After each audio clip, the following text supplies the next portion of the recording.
Hello friends. उम्मीद करता हूँ आप सब बेहतर होंगे। स्वागत है आपका करियर की बात में। आज हम लोग अपवर्क सीरीज के पार्ट 3 पर डिस्कशन कर लेते हैं। अगर आप लोगों ने पार्ट 1 पार्ट 2 नहीं देखा है तो मैं डिस्क्रिप्शन लिंक में पार्ट 1 और पार्ट 2 का यूआरएल दे देता हूँ, जिससे आप लोग इस सीरीज को समझ सकें और उससे पूरा बेनिफिट ले सकें। अ, अगर मैं ये कहूँ कि आज यूएस से, यूके से, ऑस्ट्रेलिया से आपके लिए बिजनेस जनरेट करना एक बहुत ही डिफिकल्ट टास्क हो गया है।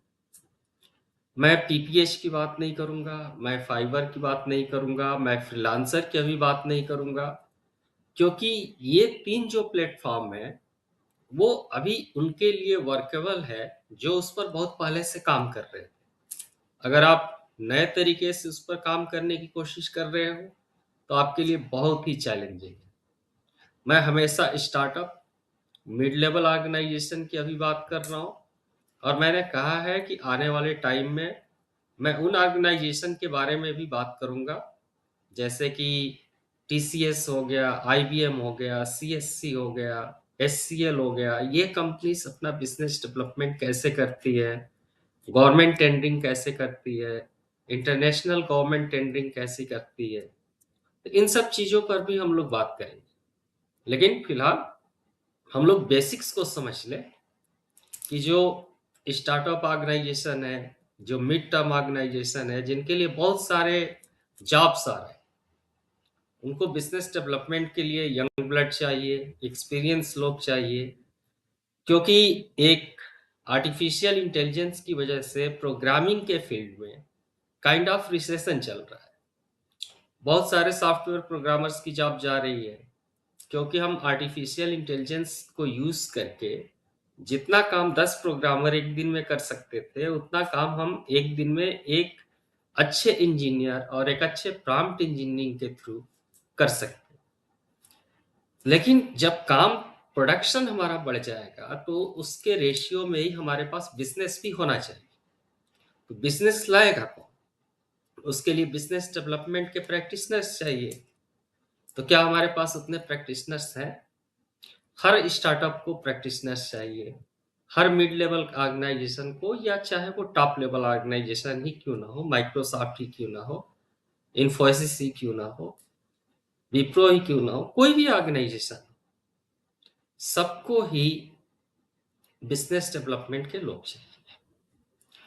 चलिए अब हम लोग अपनी जर्नी शुरू करते हैं, और मैं आपसे एक अपील करूंगा कि मेरा टास्क आपका टाइम और डेटा खराब करना नहीं है। मेरा गोल है वैल्यू वैल्यू डिलीवर करना, जो आप अपने डेटा और वैल्यूएबल टाइम को मेरे साथ स्पेंड करते हैं। इसलिए वीडियो को पूरा देखिए, और इससे आपको आपके करियर में, अगर आप आईटी प्रोफेशन से जुड़े हैं, तो आपको बहुत ज़्यादा बेनिफिट होगा और आपके इंटरव्यू की भी प्रिपरेशन बहुत ही अच्छी होगी। तो हम लोग लास्ट वीडियो को डिस्कस करके छोड़े थे जॉब सक्सेस स्कोर और प्रोजेक्ट सिलेक्शन पर। आज हम बात कर लेते हैं कि आप सोचो कि अगर कोई भी एक क्लाइंट है जो बिल्कुल फ्रेश है, यूएस से है, यूके से है, कहाँ से है, जहाँ से भी, क्या हमें उस पर बिड करना चाहिए? क्या हमें उस पर अपना टाइम इन्वेस्ट करना चाहिए?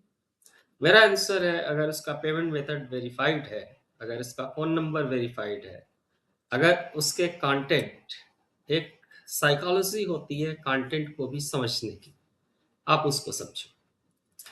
अगर उसका कंटेंट आपको जेन्युइन लगता है तो ऑफ कोर्स यस, आप उस पर बिड प्लेस कर सकते हैं, करना भी चाहिए, क्योंकि हर कोई कहीं ना कहीं नया होता है। ये वीडियो थोड़ी सी लंबी हो सकती है, इसलिए मैं अपील करूंगा कि आप लोग ध्यान से सुने और चीज़ों को समझने की कोशिश करें। दूसरा, जो मैंने अपने इससे पहले के वीडियो में बताया था कि जॉब सिलेक्शन क्राइटेरिया और हायरिंग पैटर्न को हमें कैसे ध्यान रखना है। तो अगर आपने उस वीडियो को नहीं देखा है तो बैक टू चैनल जाइए और उस वीडियो को देख लीजिए। अब हम इम्पॉर्टेंट बात करते हैं कि क्या जो हम बिड प्लेस करते हैं, हम बुश भी कर देते हैं प्रोजेक्ट के ऊपर, उसके बाद भी व्यूज नहीं आते या हम आउटबिड हो जाते हैं, तो क्या हम करें? क्या हम 1000 कनेक्ट्स को यूज कर लें?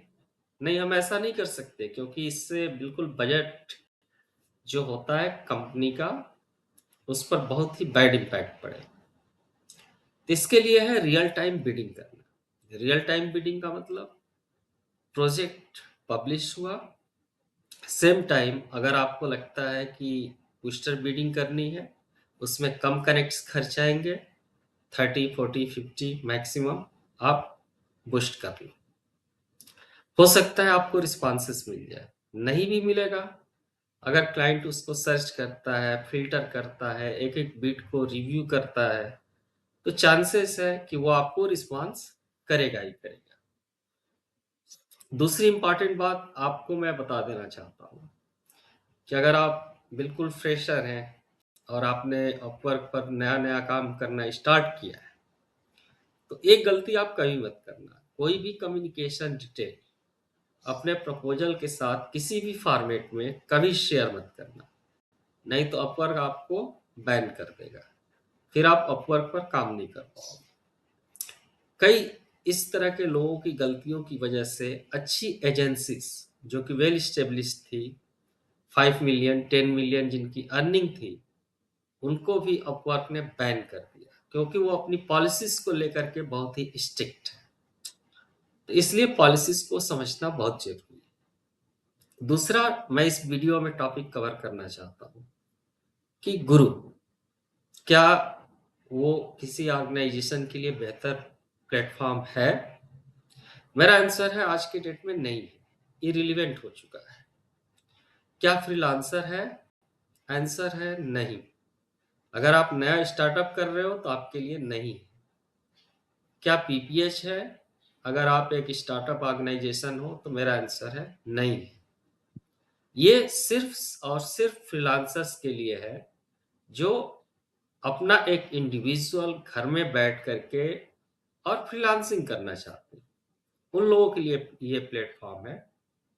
ये प्लेटफॉर्म आप किसी startup organisation, mid level organisation के लिए बिल्कुल नहीं, सिवाय अपवर्क। इसके बाद हमारे पास क्या बचता है?